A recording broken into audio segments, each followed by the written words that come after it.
నమస్కారం అండి. నా పేరు డాక్టర్ సువర్చల. జీవా ఫర్టిలిటీ సెంటర్స్లో సైంటిఫిక్ డైరెక్టర్ని. వరల్డ్ హెల్త్ ఆర్గనైజేషన్ ప్రకారం సంతానలేమి సమస్య 40% సార్లు మహిళల్లో ఉన్న సమస్యల వల్ల అవుతాయి, 40% సార్లు పురుషుల్లో ఉన్న ఫ్యాక్టర్స్ వల్ల అవుతాయి, 20% అన్ఎక్స్ప్లెయిన్డ్ అంటే అన్నీ బాగుండి కూడా ఎందుకు అవుతుందో ఈ సమస్య అనేది తేల్చకుండా ఉండడానికి అన్ఎక్స్ప్లెయిన్డ్ ఇన్ఫర్టిలిటీ వల్ల అవుతుందన్నమాట. పురుషుల్లో ఈ సమస్యలు చాలా కారణాల వల్ల అవ్వచ్చు. స్పర్మ్ ప్రొడక్షన్ ఇష్యూస్ ఉండొచ్చు. అంటే కణాలు ఉత్పత్తి అయ్యే ప్రాబ్లమ్స్ ఉంటాయి. కణాలు కౌంట్ సరిగా ఉండదు, మార్ఫాలజీ అంటే ఆకారం బాగుండకపోవడము, మొటిలిటీ బాగుండకపోవడము, ఇవి కొన్ని ప్రాబ్లమ్స్ ఉంటాయి స్పర్మ్ ప్రొడక్షన్ ఇష్యూస్లో. హార్మోనల్ ఇష్యూస్ ఉండొచ్చు. హార్మోనల్ అంటే టెస్టోస్టెరాన్ లెవెల్స్ బాగుండకపోవడము, FSH follicle stimulating hormone, luteinizing hormone, ఈ హార్మోన్స్ బాగుండకపోవడం అనేది జరుగుతుందన్నమాట. అలాంటప్పుడు కణాలు ఉత్పత్తి అవ్వదు, బట్ హార్మోనల్ ఇష్యూస్ ఉంటాయి. ఇవి జెనెటిక్ కారణాల వల్ల కావచ్చు. కొన్నిసార్లు ఎక్స్ట్రా క్రోమోజోమ్ వచ్చేయడము, లేదా తక్కువ క్రోమోజోమ్స్ రావడము, క్రోమోజోమ్లో ఒక భాగం మిస్సింగ్ అవ్వడము, క్రోమోజోమ్స్లో ఆ భాగం అద్లి బదిలీ అయిపోవడము, దీనివల్ల కూడా సంతానలేమి సమస్యలు కావచ్చు.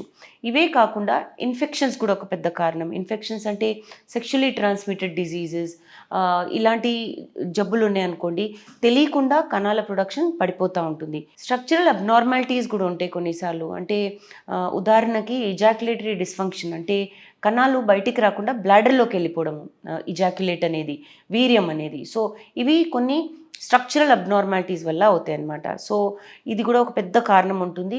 తెలియకుండా కణాలు బయటికి రావట్లేదు, ఉత్పత్తి కూడా అవ్వట్లేదు అనుకుంటారు, కానీ యాక్చువల్లీ ప్రొడక్షన్ అవుతుంది కానీ బయటికి రాలేకపోతున్నాయి. ఎన్వైరన్మెంటల్ ఫ్యాక్టర్స్ చాలా పెద్ద కారణం. అంటే పొల్యూషన్కి ఎక్స్పోజర్, స్మోకింగ్, డ్రింకింగ్, పెస్టిసైడ్స్కి ఎక్స్పోజర్, ఇది మనం తినే ఆహారంలో నుంచి కూడా రావచ్చు. సో ఈ కారణాల వల్ల కూడా సంతానలేమి సమస్య పురుషుల్లో అవుతుంది.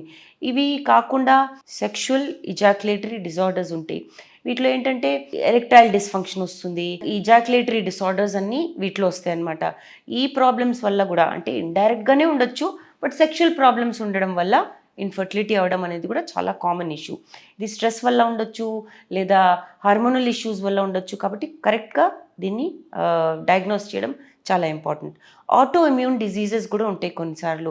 అంటే థైరాయిడ్ ఇష్యూస్ ఉంటాయి, డయాబెటీస్ ఉండడము, ఇవన్నీ కూడా సంతానలేమి సమస్యకి కారణాలు కావచ్చు. మెడికేషన్స్ ఉంటాయి కొన్ని. అనబోలిక్ స్టిరాయిడ్స్ తీసుకుంటారు ఎక్సర్సైజ్ చేసేవాళ్ళు, ఇది మంచిది కాదు. లేదా కీమోథెరపీ, క్యాన్సర్ ఉన్న వాళ్ళు కీమోథెరపీ చేయించుకుంటుంటారు, రేడియేషన్ చేయించుకుంటుంటారు. అది చాలా ఇంపార్టెంట్ అనుకోండి, కాకపోతే వాటి వల్ల కూడా స్పర్మ్ ప్రొడక్షన్ అనేది తగ్గిపోతూ ఉంటుంది. అన్ఎక్స్ప్లెయిన్డ్ ఇన్ఫర్టిలిటీ గురించి కూడా మాట్లాడదాం.